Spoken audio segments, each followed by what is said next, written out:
2025 жылдың сәуір айы. Нарықтар әлі де тұрақсыз, бірақ біз инвестициялық жоспарларымызға сенімдіміз. Бұл айда қандай активтерді сатып алғанымды және қазіргі төмендеуге қарамастан бұл шешімнің дұрыс деп санайтынымды бөлісемін. Америкалық нарығынан бастайық.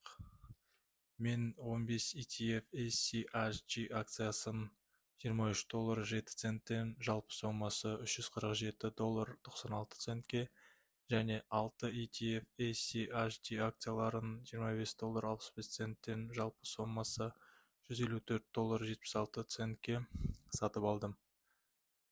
Менің америкалық портфелім қазір минус 13%-ға төмендеді. Бұл шамамен $258 құрайды. Бірақ есіңізде болсын, нарықтық тербелістер қалыпты құбылыс. Негізгісі стратегиядан тайынбау және эмоцияларға берілмеу. Ал енді жақсы жаңалық. Қазақстан нарығы теңгеде 5%-ға өсті. Мен Халық банкінің 35 акциясын $279 жалпы сомасы $9.765 теңгеге сатып алдым. Және $100 P2P Binance арқылы USDT-ге $514.35 ауыстырып алдым.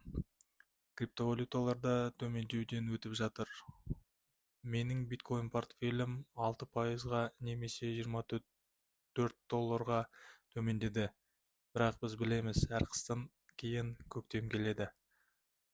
Осымен сәуір айына жасалған инвестицияларым тамамдады. Достар, инвестицияда ең бастысы тәртіп. Егер сізде сұрақтар болса, пікірлерге жазыңыз, жауап беремін. Арнаға жазылуды және лайк қоюды ұмытпаңыз. Алдымызда әлі көп қызықты ақпарат бар.